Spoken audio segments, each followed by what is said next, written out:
आज हम गॉस की प्रमेय को सिद्ध करेंगे और ये एक बहुत इंपॉर्टेंट प्रमेय है जो परीक्षा में बहुत ज्यादा पूछी जाती है। प्रमेय है क्या कि किसी बंद पृष्ठ से गुजरने वाला वैद्युत फ्लक्स फाई उस पृष्ठ द्वारा परिबद्ध कुल आवेश स्मॉल q का 1/ε0 गुना होता है।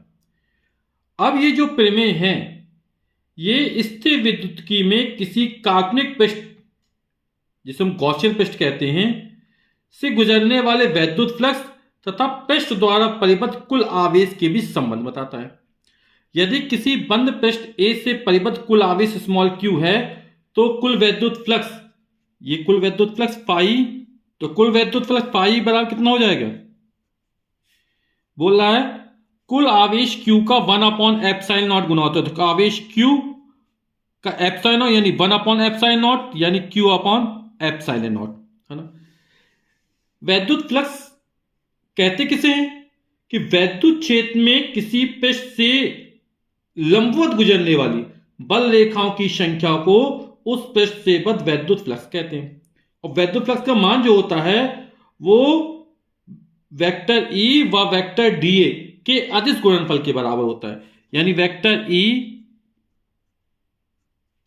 डॉट dA का जो अदिश गुणनफल होगा वो वैद्युत फ्लक्स कहलाएगा। और चूंकि पूरे पृष्ठ के लिए निकालना है तो इसका हम समाकलन कर लेते हैं और बंद पृष्ठ है तो ये चिन्ह लगा दिया। यानी फाई बराबर closed integral E dot dA बराबर हो जाएगा q/ε0। अब इस प्रमेय को सिद्ध करते हैं। तो एक हमने पृष्ठ ले लिया, कोई भी मान लो ये पृष्ठ है, ठीक। अब इस पृष्ठ का जो क्षेत्रफल है कुल वो कैपिटल A है और यहां पर बिंदु O पर प्लस q कूलम आवेश स्थित है। तो इस पूरे पृष्ठ को छोटे छोटे अवयवों से मिलकर बना माना जा सकता है। तो इसमें एक छोटा सा अवयव ले लेते हैं, ये मान लो छोटा सा अवयव ये है और इसको मान लिया dA। और जो क्षेत्रफल वेक्टर होता है वो हमेशा पृष्ठ के लंबवत होता है। तो ये पृष्ठ है, इससे लंबवत ये हो जाएगा क्षेत्रफल वेक्टर। तो ये क्षेत्रफल वेक्टर dA हो गया जो हमेशा पृष्ठ के लंबवत होता है और ये वैद्युत क्षेत्र की दिशा हो जाएगी E। तो हम मान लेते E व dA के बीच जो कोण बन रहा है वो कोण कितना है? थीटा कोण है। यहां पर इस पृष्ठ को यहां से परिबद्ध किया तो ये कोण बन रहा है और ये कोण बहुत छोटा है, इसको मान लेते डी ओमेगा कोण है। ओमेगा क्या है? घन कोण है। बिंदु O से जहां पर प्लस q आवेश स्थित है बिंदु P की ये जो दूरी है वो स्मॉल r है। यानी OP बराबर कितना हो जाएगा? स्मॉल r हो जाएगा ये दूरी। और ये जो कोण बन रहा है वेक्टर E वैद्युत क्षेत्र तीव्रता और dA के बीच बनने वाला कोण है। तो क्षेत्रफल अवयव dA, ये छोटा सा अवयव dA माना, से गुजरने वाला बाहर की ओर दिष्ट वैद्युत फ्लक्स, तो दिष्ट वैद्युत फ्लक्स d फाई E। तो d फाई E बराबर हो जाएगा, अभी चर्चा की थी कि E व dA के अदिश गुणनफल को क्या कहते हैं? वैद्युत फ्लक्स कहते हैं। तो d फाई E बराबर कितना हो जाएगा? E dot dA।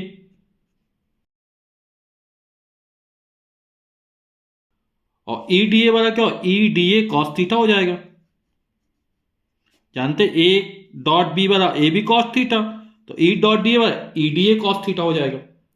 तो प्लस क्यू आवेश से स्मॉल आर दूरी पर वैद्युत क्षेत्र की तीव्रता कितनी हो जाएगी? क्योंकि बिंदु पी क्या है? आर दूरी पर स्थित है। तो वैद्युत क्षेत्र ई बराबर आप लोग जानते हैं, ई बराबर तो 1/4πε0 q/r²।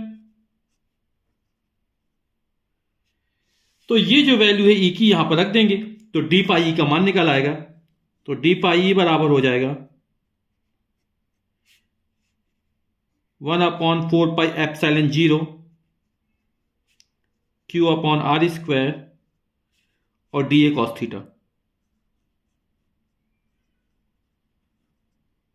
इसको थोड़ा व्यवस्थित करके रखते हैं, इसको लिखते हैं q/4πε0 d A cos theta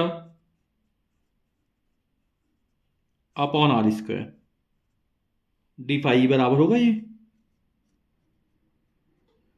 तो यहां पर क्षेत्रफल जो डीए माना था, इस डीए द्वारा बिंदु ओ पर ये जो घन कोण माना डी ओमेगा माना, क्योंकि क्षेत्रफल अब ये बहुत छोटा है तो घन कोण का मान भी बहुत कम होगा, तो ये डी ओमेगा है। तो डी ओमेगा बराबर क्या हो जाएगा, d A cos theta upon r square, तो डी फाई बराबर हो जाएगा,